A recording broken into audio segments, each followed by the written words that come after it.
Alors pour la dernière, oui c'est déjà la dernière conférence de l'année, le Hub a choisi d'aborder la thématique des compétences dites du futur et de répondre à toute une série de questions telles que quelles sont les compétences que les travailleurs ou les futurs travailleurs vont avoir à développer ou à valoriser dans un monde en constante mutation, comment développer ces compétences ou encore comment concilier cette adaptation aux évolutions des métiers à la question du sens et de l'identité professionnelle du travailleur et futur travailleur.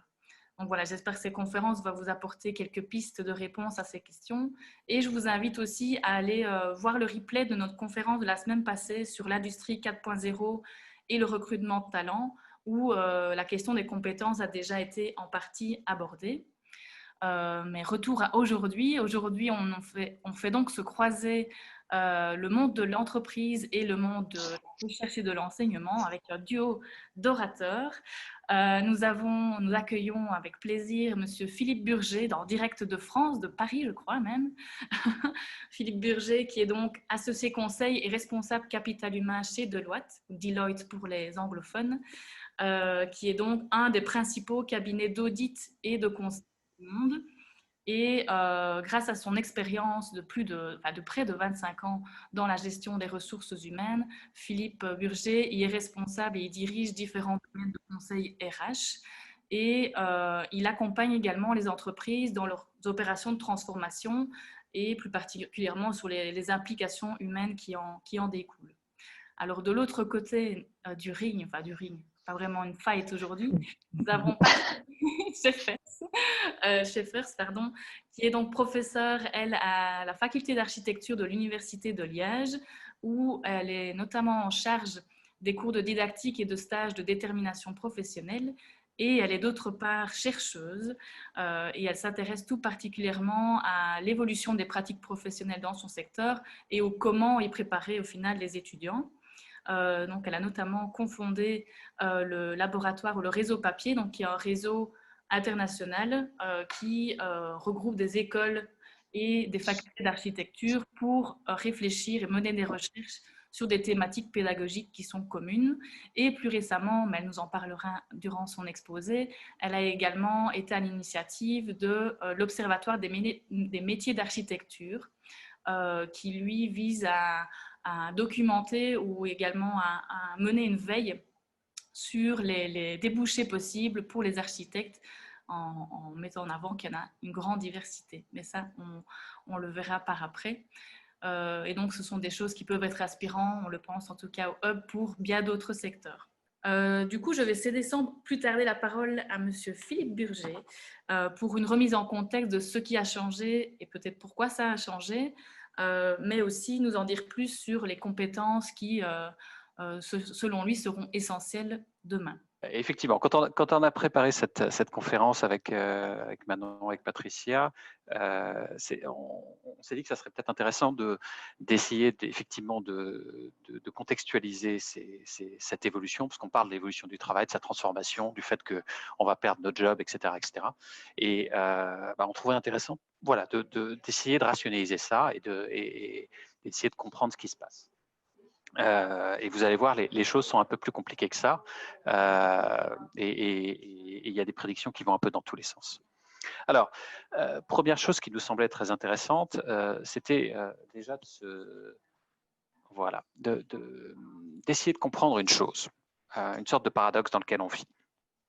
Ce paradoxe, c'est le suivant, c'est qu'on n'a jamais autant investi dans la technologie qu'au cours des dernières années.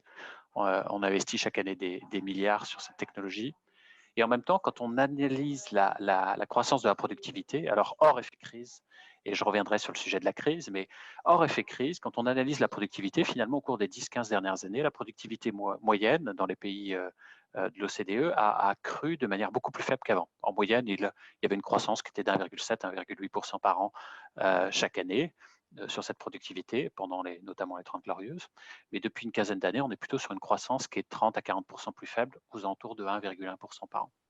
Donc on peut se poser la question en disant comment ça se fait que on investit sur de la technologie, on se transforme, et en même temps, la productivité peu ou très peu.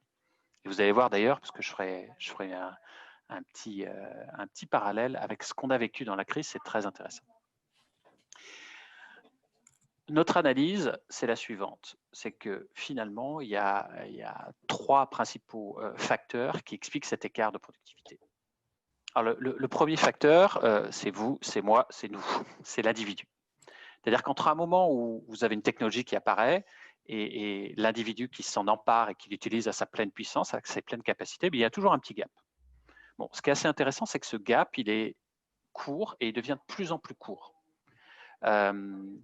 Si je vous prends sans faire de publicité aucune, si vous prenez ce petit appareil, vous n'avez pas vu la marque, mais bon, c'est un smartphone qu'on a tous autour de nous.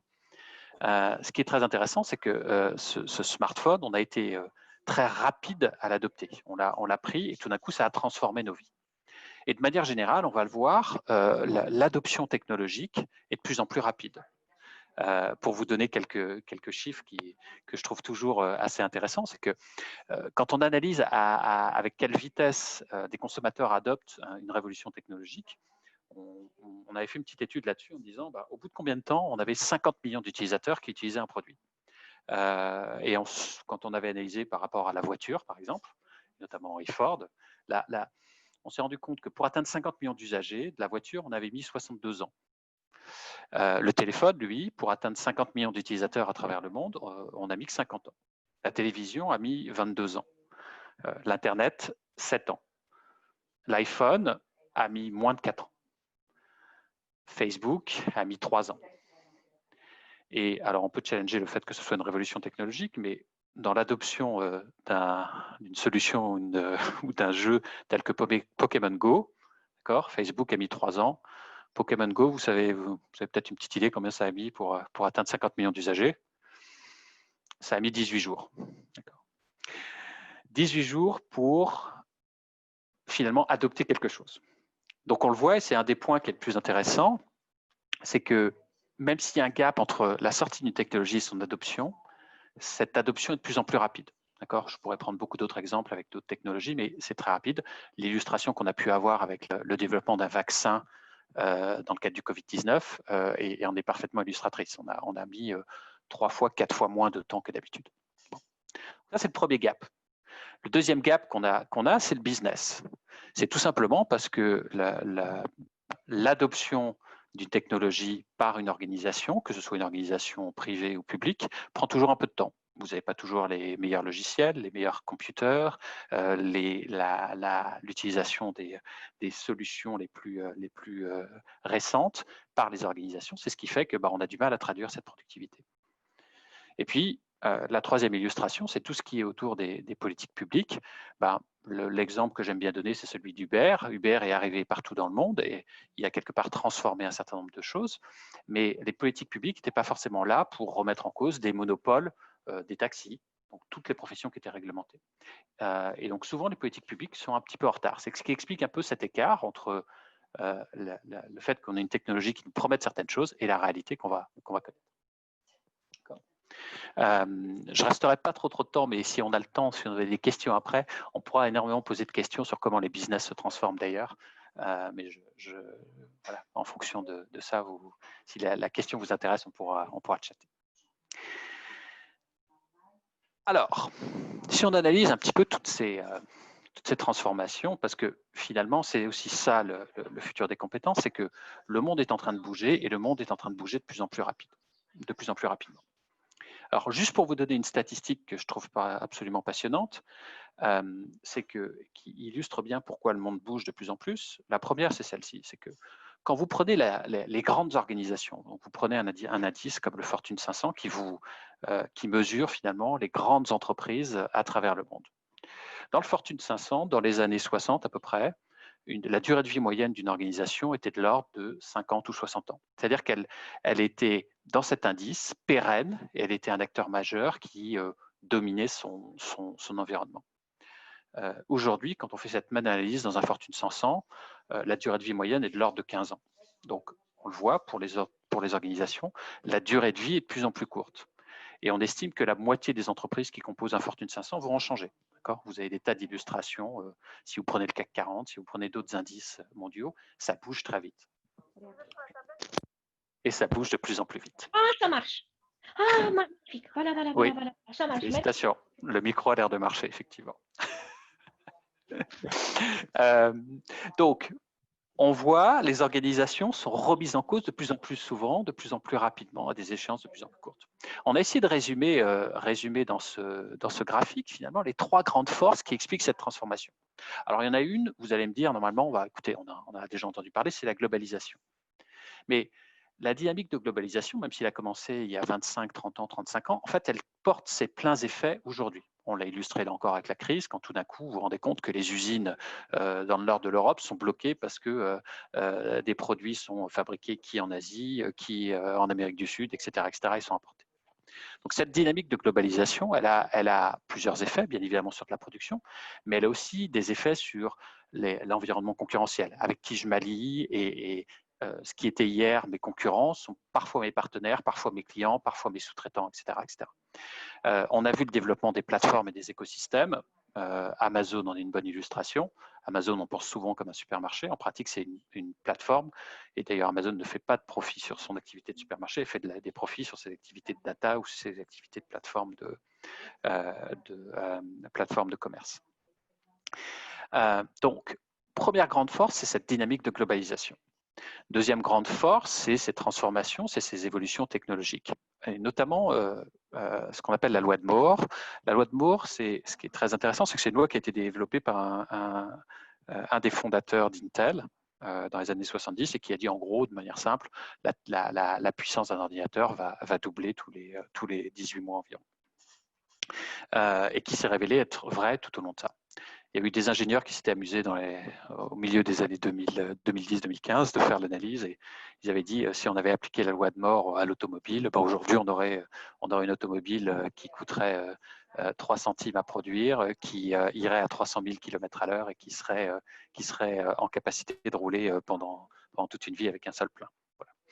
Voilà. Donc cette loi de Moore a transformé énormément de choses et ça a permis de développer des nouvelles technologies qu'on ne pourrait jamais imaginer, que ce soit de la robotique, du chatbot, que ce soit aussi de la réalité augmentée, etc., etc. Et cette technologie fait que les choses vont de plus en plus vite. Troisième grande force, c'est la force démographique ou les transformations démographiques, notamment le fait qu'on a une forte augmentation de la longévité. Et cette longévité, un des chiffres qui peut vous l'illustrer le mieux, c'est vous dire que un collaborateur sur 2, âgé de 20 ans aujourd'hui, sera centenaire. 1 sur 2. Ça veut dire qu'on va avoir non plus une durée de vie professionnelle, si on considère qu'elle commence à 20-25 ans, non plus de 35-40 ans comme dans beaucoup de pays, mais potentiellement de 45, 50 ans, 60 ans. Voilà. Parce qu'on est en train d'évoluer de manière très forte là-dessus. Donc ça remet des tas de questions d'ailleurs sur cette augmentation de la longévité, mais en tous les cas, on a une transformation majeure de la démographie. Autre transformation majeure, et on va en parler, c'est qu'on a de plus en plus une population qui est diverse, avec des changements démographiques, et on va le voir, des populations de millennials qui sont de plus en plus importantes. Et puis, toutes ces bulles qu'on vous a dessinées là, ce qui est assez intéressant, c'est qu'il y a des liens entre les différents éléments. La dynamique de globalisation et la dynamique de technologie liée avec la dynamique démographique créent ce qu'on appelle l'open talent economy. L'open talent economy, ça veut dire qu'aujourd'hui, je peux très bien faire travailler une population complètement d'indépendants. C'est le développement de ce qu'on appelle la notion de gig economy. La gig economy, c'est l'économie à la tâche. C'est que plutôt que de demander à une personne qui est un de vos salariés de travailler, de traduire un document, je vais demander potentiellement avec 10, 15, 20 personnes de travailler et de traduire chacun un bout du document. Donc, tous ces éléments sont les 3 grandes forces qui fait qu'on est en train de transformer les organisations. Si on transforme les organisations, on va voir, ça va se traduire aussi sur les métiers.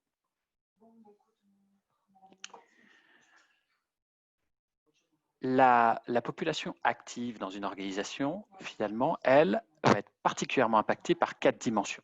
Une première dimension, j'en ai parlé un petit peu, c'est cette transformation de la structure démographique. C'est le premier dessin, un picto que vous voyez sur ce graphique. Et notamment le fait qu'on a aujourd'hui la population des millennials qui va représenter la moitié de la population active dans les organisations. Ça veut dire aussi que c'est des comportements qui changent. Alors, je n'ai pas assez de temps pour rester sur cette notion de de génération, mais il y a une transformation assez majeure Alors, première chose, c'est que d'abord, qu'est-ce que c'est qu'une génération? En général, c'est une génération, c'est un groupe de personnes qui est marqué par un événement particulier. Par exemple, la génération du baby-boom, c'est la génération née dans l'après-guerre. La génération des vétérans, c'était ceux qui, justement, avaient vécu la guerre et qui avaient un certain nombre de comportements. Vous avez la génération post-68 ans, etc., etc. Sachant que ces marqueurs sociaux ne sont pas forcément les mêmes dans les différents pays. Vous allez avoir des événements en Asie qui ne sont pas les mêmes que ceux qui ont eu aux US, qui ne sont pas les mêmes que ceux qu'on a pu avoir en Europe. Et même en Europe, on peut avoir différents marqueurs. Et dans la génération des millénials, ce qui est particulier, c'est que vous avez une génération qui a à la fois peu et pas de marqueurs sociaux, parce qu'il n'y a pas eu d'événements fondateurs, je mets de côté le Covid, mais par contre, il y a eu des transformations, c'est des générations qui ont vécu avec la digitalisation de manière très forte, et la génération qui suit aura vécu, sera née et aura vécu tout le temps avec du digital. Ça, c'est notre première dimension et on va voir comment ça transforme un certain nombre de choses. Deuxième dimension, c'est la dimension technologique. Et la dimension technologique est en train de remettre en cause, on l'a vu, les business models, mais c'est aussi changer la façon dont on travaille. D'accord ? Vous avez tous expérimenté le confinement. Le confinement, on va le voir, a accéléré la façon dont le monde s'est transformé. Et je reviendrai sur cette question de la transformation digitale en matière de compétences. Troisième dimension, c'est le taux du changement lui-même, le rythme de changement. Je vous ai parlé de la loi de Moore précédemment. La loi de Moore fait que le rythme de changement s'accélère. Alors moi, l'analogie que je fais souvent, c'est de prendre cette histoire un petit peu de cette fable, vous savez, quand un paysan rend service à un prince et le prince lui dit « Qu'est-ce que tu veux comme récompense ?» et le paysan lui dit simplement « Ah, moi, je veux juste, sur un échiquier, je veux un grain de riz sur la première case, 2 grains de riz sur la deuxième, etc. etc. » Vous avez tous entendu cette histoire. Ce qu'elle illustre, ce qui est assez intéressant, c'est que quand on arrive à la 15e case, on parle de 300 grammes, 500 grammes de riz. Quand on arrive à la 63e case, on parle de 250 années de production de riz sur la planète Terre. Quand on arrive à la 64e case, on parle de 500 ans de production de riz sur la planète Terre.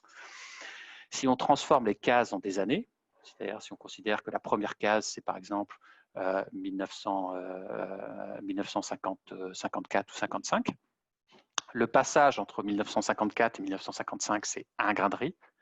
Le passage entre 2019 et 2020, c'est 250 années de riz, de production de riz sur la planète Terre. Donc cette technologie fait que tout va très très vite. C'est pour ça qu'on vous parle d'intelligence artificielle, on parle des robots qui se développent, etc. C'est un rythme qui va de plus en plus vite. L'illustration du virus, du vaccin sur le virus en est une autre. Donc ça, c'est la troisième dimension. Et la dernière, c'est celle d'un nouveau contrat social entre les travailleurs et les entreprises. Et aujourd'hui, vous avez une relation qui est complètement différente. Les plus jeunes collaborateurs demandent des carrières qui évoluent de plus en plus vite. Ils demandent d'avoir un environnement flexible. Ils demandent d'avoir du sens au travail. Et un petit chiffre qui peut vous intéresser, c'est que quand on les a interrogés il y a 12 mois de ça, donc ça c'est avant crise, et qu'on leur demandait, pour vous, c'est quoi la fidélité d'une entreprise? C'est combien de temps être fidèle à une entreprise? Et on a interrogé cette génération des millennials.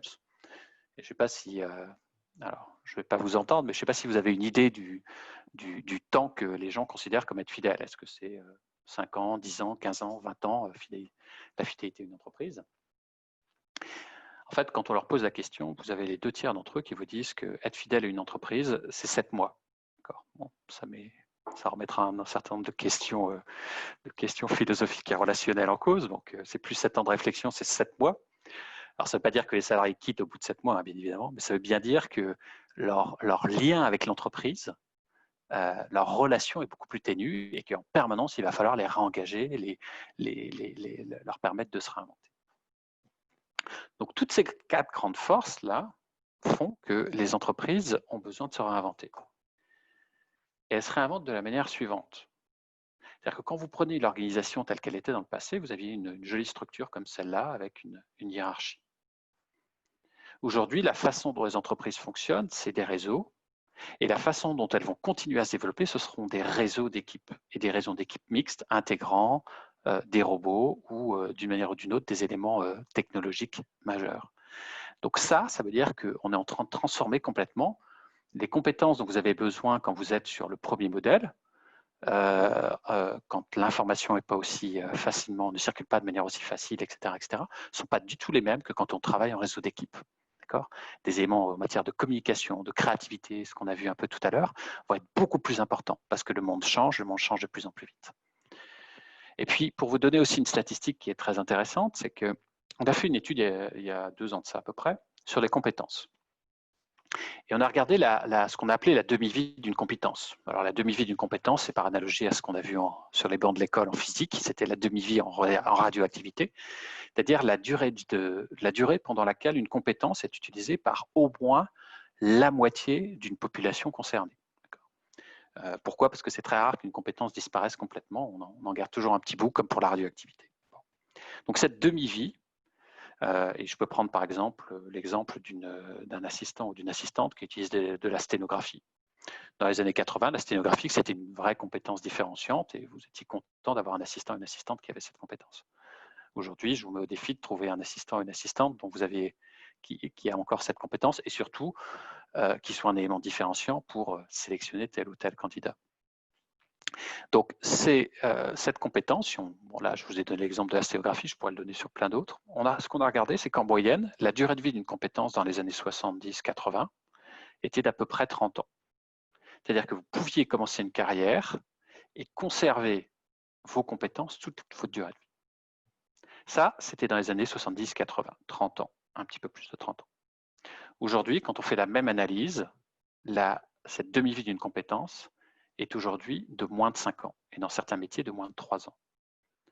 Ça veut dire que vous allez devoir en permanence réinventer ces compétences, parce qu'elles sont plus rapidement obsolètes, parce que la technologie et le rythme de changement, les deux forces au-dessus que vous voyez au milieu, vont de plus en plus vite. Je me permets juste, normalement ici il reste que quelques minutes, mais je vois qu'on entre quand même dans le vif du sujet, donc je vous laisse peut-être encore 5 minutes. Ouais, j'ai le droit. Voilà, je regardais ma montre, normalement j'avais droit jusqu'à moins 10. Bon, après, Manon, tu vas m'arrêter. Oui. Ça va? C'est parfait. Bon, et donc là, on va rentrer dans le vif du sujet sur finalement qu'est-ce qu'on attend en termes de compétences. Et je vais aller très vite si j'ai que 5 minutes. Plusieurs choses. D'abord, quand on analyse un petit peu les compétences d'une organisation, on va essayer de comprendre quel est le potentiel d'automatisation. Donc ça, c'est une réflexion que vous pouvez tous avoir, c'est de dire, est-ce que ma tâche est automatisable? Et un des points à garder en tête pour tout le monde, c'est que, alors plusieurs choses. Un, il faut comprendre que tous les jobs seront impactés par cette révolution du travail.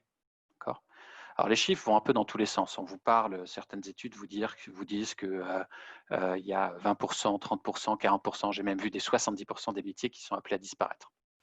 Notre conviction, c'est que ce n'est pas tellement à l'aune des métiers qu'il faut considérer les choses, mais c'est plutôt à l'aune des tâches. Donc il va falloir décomposer un métier en tâches.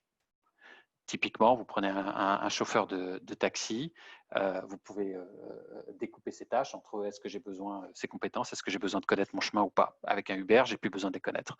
Vous prenez une haute hôtesse de caisse, une caissière dans un supermarché, précédemment, vous aviez besoin d'elle pour scanner et payer vos achats. Désormais, vous le faites vous-même. Par contre, on va avoir besoin de gens qui vont achalander. Donc, les tâches vont évoluer. Donc, première idée très, très forte, c'est que tout métier sera impacté. Et deuxième idée, c'est que l'impact, il se analyse au niveau des tâches. Et quand vous allez analyser les tâches, vous allez le découper en 3 niveaux. Un niveau autour du travail, un niveau autour des typologies de travailleurs et autour de l'environnement. Le travail lui-même, on va analyser le risque d'automatisation. Est-ce qu'on est automatisable par un chatbot, par du RPA, c'est-à-dire l'automatisation de process, par un système un peu plus complexe?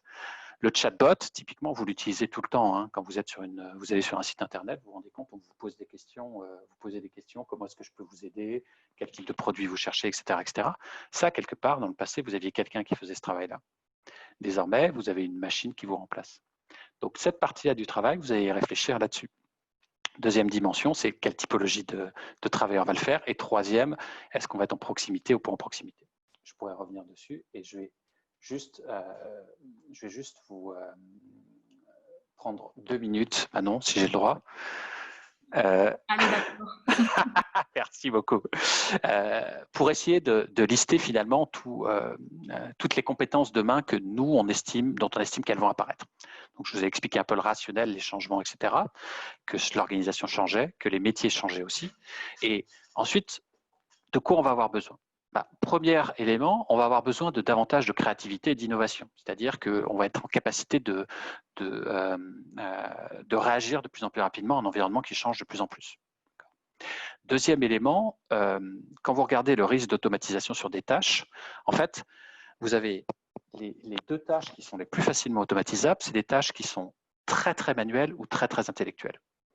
C'est d'un côté des métiers qui sont remplacés par des robots, c'est de l'autre côté des experts, par exemple, des médecins qui sont pneumologues, qui sont spécialisés pour l'analyse du cancer du poumon. Vous avez des machines qui se sont développées, qui ont été en capacité d'intégrer de l'expertise beaucoup plus qu'un médecin. On a une sorte de courbe qui est en U, qui est plus vos métiers est sur l'extrême, soit très très manuel, soit au contraire très très intellectuel, plus il est à risque d'être transformé.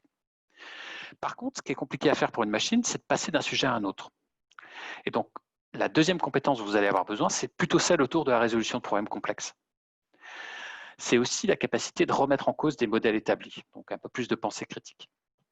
On l'a vu dans le graphique que je vous ai présenté, c'est la capacité aussi de gérer des équipes dans des modèles de plus en plus agiles. D'accord ? Donc finalement, à une autre typologie de management, vous ne gérez plus des équipes qui sont en dessous de vous. C'est aussi de se coordonner. C'est aussi d'appréhender des enjeux en termes d'intelligence émotionnelle. Donc, bien comprendre comment les gens agissent, c'est être en capacité aussi de prendre des décisions rapidement, être capable de remettre en cause des environnements, voilà, et être capable de faciliter de la négociation. Donc, voilà, dans le temps qui m'était imparti, peut-être les 8, 10, 12 compétences dont vous pourriez avoir besoin demain. Et sur ce, je fais pause. Merci Philippe pour ce sprint. On aura le temps aussi durant les questions-réponses. Du coup, je vais laisser la tribune maintenant à Patricia, qui va elle aussi parler compétences de demain, mais aussi job de demain, à la lumière du coup de ses recherches dans le domaine de l'architecture. Mais de nouveau, ça peut paraître un cas particulier, mais qui, je pense, peut inspirer bien d'autres secteurs. Donc, je te cède la parole. Merci Manon et merci Philippe. Merci pour cette invitation et l'occasion finalement pour moi et pour le laboratoire de faire un petit point finalement sur un projet de recherche intitulé Observatoire des métiers de l'architecture, comme on en a déjà parlé.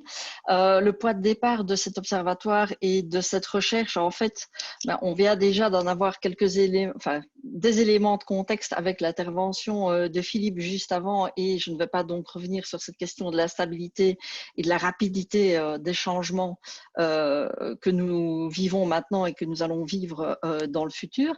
Pour ce qui est de la question des architectes, en fait, s'ajoute à cet élément global des éléments plus ponctuels qui sont en fait des constats sur l'arrivée sur le marché de l'emploi finalement des architectes. Donc, il faut savoir qu'il y a à peu près 500 architectes porteurs du titre d'architecte qui sont diplômés par an en Fédération Wallonie-Bruxelles, et que si l'on considère les rapports formulés par l'Ordre des architectes, en réalité, le marché global de la construction n'est absolument, si on prend la version négative, le verre à moitié vide, si je puis dire, le marché de la construction n'est absolument pas capable d'absorber 500 nouveaux architectes qui seraient des architectes indépendants sur ce marché. C'est évidemment beaucoup trop. Par contre, en contradiction avec ça, le Forum, depuis plusieurs années, publie, vous le savez, des rapports d'études sur les fonctions qui sont des fonctions et des métiers critiques et en pénurie. Et depuis plusieurs années, en fait, l'architecture et donc l'architecte apparaît comme un métier d'abord critique, et dans le rapport de cette année, donc validant pour l'année 2019, un métier en réalité en pénurie. C'est-à-dire que pour toutes les offres d'emploi qui sont publiées et portées à la connaissance du Forum, évidemment, il y a trop peu de candidats qui se présentent. Alors, d'un côté, on a l'Ordre des architectes qui nous dit qu'il y a trop d'architecture sur le marché. Et d'un autre côté, on nous dit que les offres d'emploi pour les architectes ne trouvent pas preneur. Et on a donc là une belle contradiction. Ça, c'est pour l'aspect insertion, contexte, milieu professionnel, etc. De l'autre côté, on a évidemment le monde académique. Et dans ce monde académique qui lui-même est en permanente mutation, alors peut-être un tout petit peu moins rapide que sur le marché de l'emploi, mais est en mutation tout de même, avec des réformes de programmes et des rapports d'évaluation que vous connaissez, qui sont les rapports ICASE qui évaluent les formations. Et entre ces deux éléments-là, du côté de l'architecture, et pas uniquement à Liège, mais de façon générale, j'ai pu l'observer dans le cadre du réseau papier, en fait, il y a une sorte de gap ou d'écart qui se fait de plus en plus grand entre les milieux professionnels et quelque part la formation des architectes. Alors, cet observatoire avait donc pour but, en fait, premier, d'essayer d'établir un état des lieux des métiers anciens, établis, émergents et nouveaux pour les architectes, dans le but évidemment, dans un objectif secondaire, de nous aider au niveau de la formation à la construction, d'aider les étudiants à leur construction identitaire professionnelle et donc voir in fine comment s'il est nécessaire et sous quelle forme, d'adapter la formation ou de développer des formations complémentaires dans le cadre d'une formation tout au long de la vie. Donc, les éléments que je vais vous montrer aujourd'hui sont en fait les premiers résultats, les prémices de cet observatoire qui vont nous permettre pour la suite du développement du projet de recherche en fait, d'affiner nos outils de récolte de données et d'observation. Alors, si je vous demande simplement à vous déjà qui êtes là, quel métier, d'après vous, l'architecte peut exercer, et sans réfléchir, je ne vais même pas attendre votre réponse, mais je pense que je la devine sans problème. I need an architect who's as good as I was. I've got somebody better. Ariadne? I'd like you to meet Mr. Cobb. Pleased to meet you. If you have a few moments, Mr. Cobb has a job offer he'd like to discuss with you. Work placement? Not exactly. I have a test for you. You're not going to tell me anything?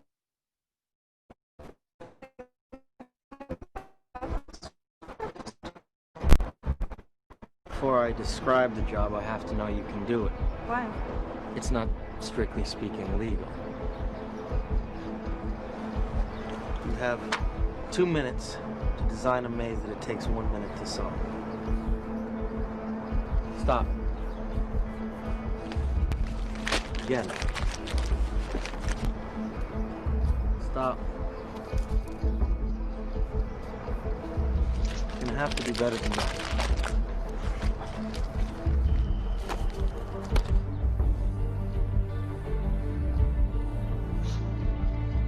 Alors, petit clin d'œil pour me faire plaisir quelque part à ce film Inception où l'architecte prend un rôle immense pour dessiner le cadre de nos rêves.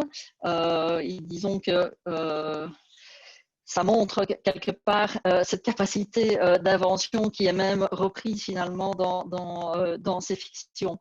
Pourquoi je vous montre ça? C'est parce qu'en fait, il y a vraiment en réalité un problème dans les préconceptions et les représentations qu'ont en réalité les étudiants qui se présentent en faculté d'architecture et même probablement la vision qu'a la société des capacités et des compétences finalement de l'architecte.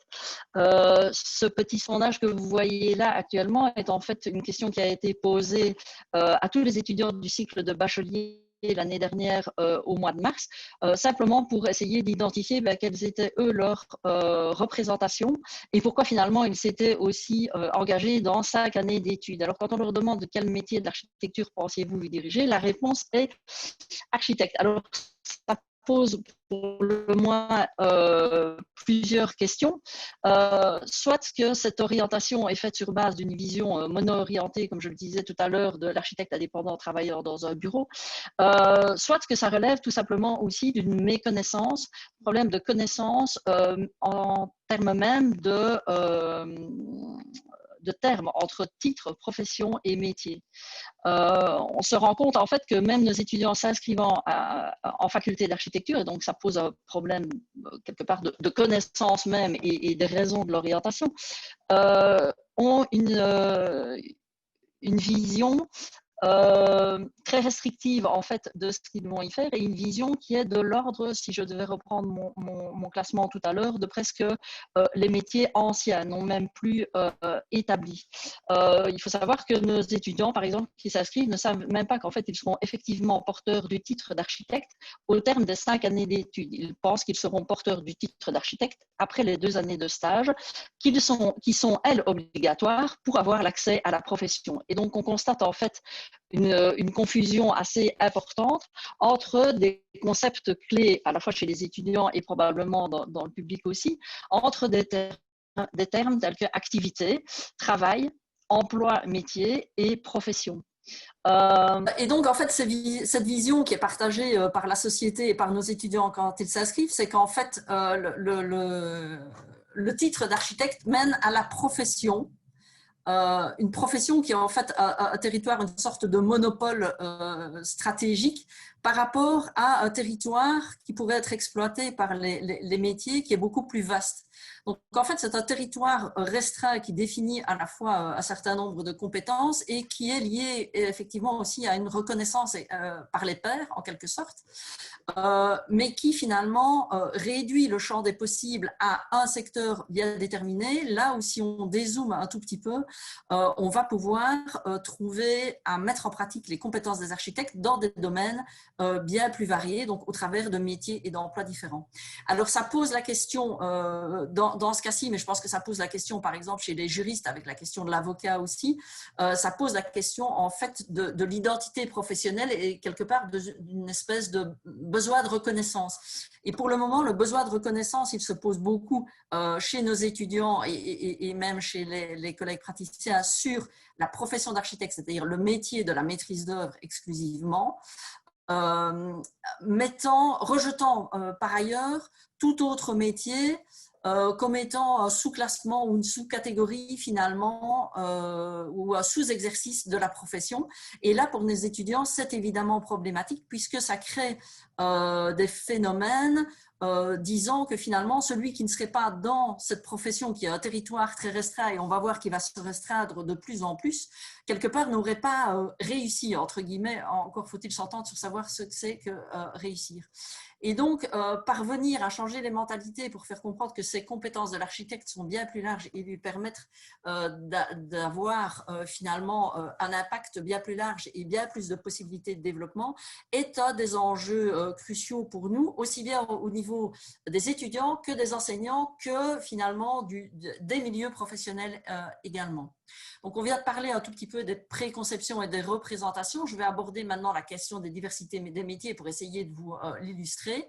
Et on passera sur les résultats, les prémices de résultats d'analyse d'offres d'emploi pour identifier également quelles sont ces compétences qui sont mises en avant sur le marché dans les mois qui s'écoulent actuellement.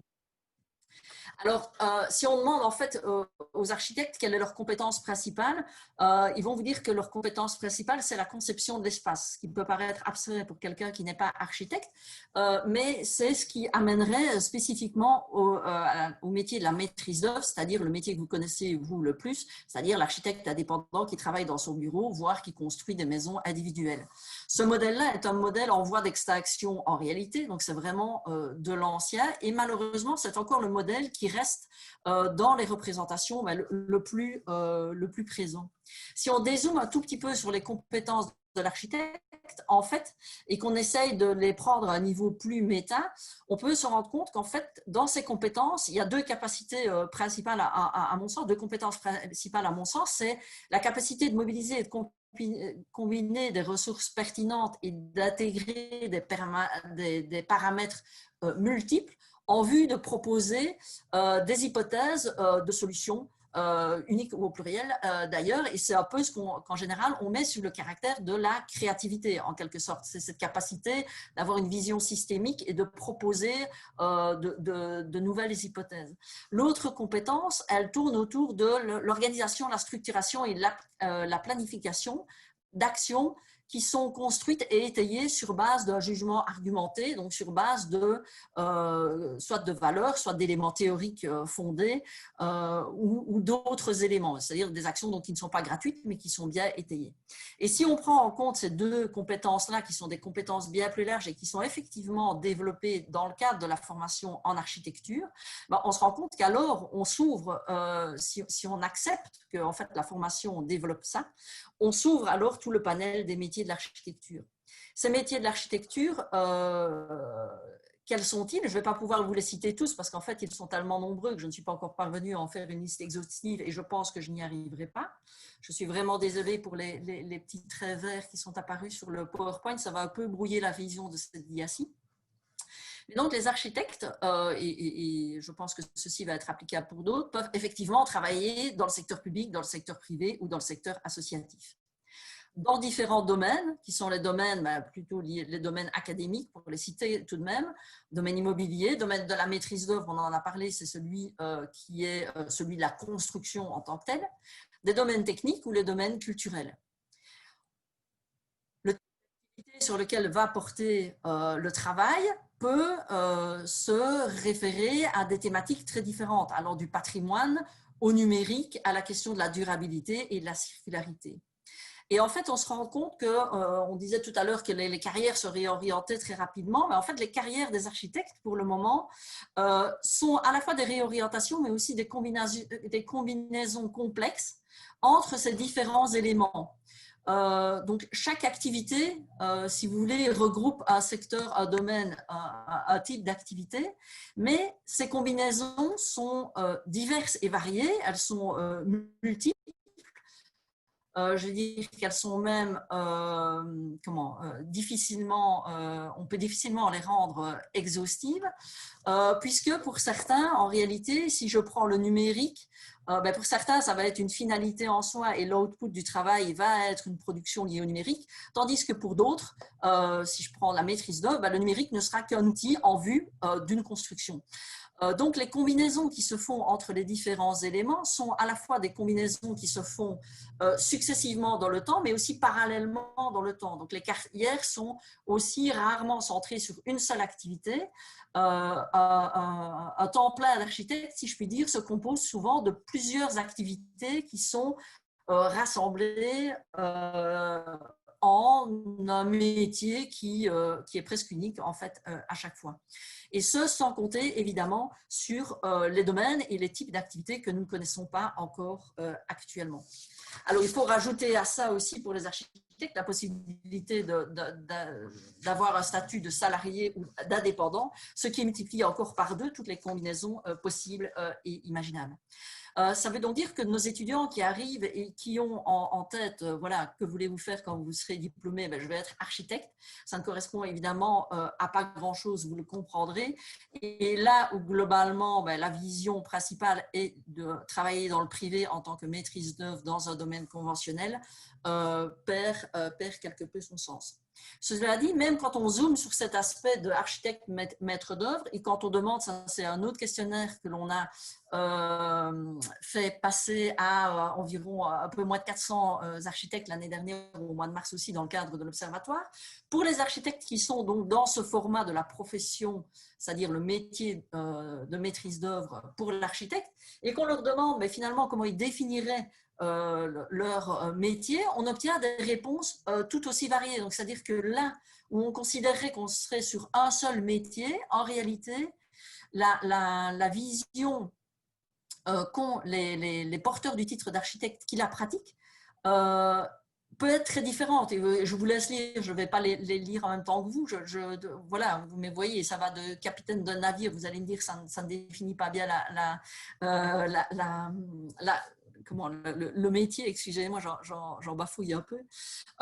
Mais tous ces architectes qui travaillent dans la maîtrise d'œuvre ont autant de manières de se définir. Donc, ça veut dire qu'au sein même d'un seul métier, il y a encore une infinité de déclinaisons. Alors là, je vous ai parlé d'une diversité des métiers qui était une diversité des métiers finalement encore liés au secteur de la construction. Si on va au-delà et qu'on se dit qu'en fait l'architecte, de nouveau par ses compétences, en fait a des possibilités d'épanouissement dans des métiers encore bien différents, si l'on sort un tout petit peu du domaine de la construction et alors parfois on va rester plus sur des domaines quand même de type culturel ou historique, mais la variété de ces métiers est encore démultipliée. Et si je prends, pour refaire un petit parallèle avec l'extrait du film Inception tout à l'heure, il faut savoir que, par exemple, maintenant, des architectes sont engagés comme concepteurs de jeux vidéo pour effectivement concevoir les lieux finalement dans lesquels les personnages des jeux vidéo vont évoluer. Et ça, c'est un débouché professionnel, ma foi, qui doit être tout à fait épanouissant pour celui qui peut le développer. Très rapidement, maintenant, vous montrez le résultat de l'analyse. Pour le moment, on est à l'analyse d'une centaine d'offres d'emploi qui sont des offres d'emploi publiées soit sur des sites généralistes, soit sur le site de l'Ordre des architectes, ou Service 1, qui est un site plus dédié aux architectes, et de voir un petit peu quels sont les types de compétences qui sont en avance à présent. Donc, évidemment, les catégories principales de ces offres d'emploi, elles sont connues. En général, les offres d'emploi tournent autour de hard skills, de soft skills, de qualité personnelle et d'éléments plus généraux de type diplôme ou expérience. Si on reprend la question des hard skills, en réalité, voilà ce qui apparaît actuellement dans les offres d'emploi. Vous devinez la question des outils informatiques et quelque part du numérique et des capacités techniques. Non sans rappeler évidemment l'intervention de M. Burger tout à l'heure sur ces compétences qui étaient demandées, et même je pense que dans le nuage de points qu'on a évoqué tout à l'heure, les capacités techniques étaient apparues également. Alors certains de mes collègues me disent « mais tiens, c'est bizarre parce que finalement la conception de l'espace qui est le nœud pour eux de l'architecture n'apparaît pas ». Ce à quoi je répondrai, mais que celui-là, cette compétence-là, elle est considérée comme acquise par les employeurs et que ce que les employeurs mettent en avant, c'est ce qui pour eux n'est pas acquis au terme de la formation.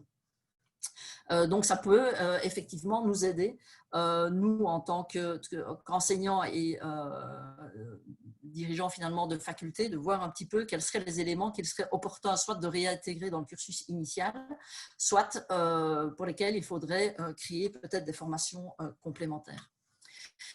Sur la question des soft skills, 3 grands éléments apparaissent, et là aussi ce sont des éléments autour duquel on a déjà pas mal parlé. La question du travail d'équipe. Ça, c'est un élément qui, à mon avis, est, je pense, essentiel.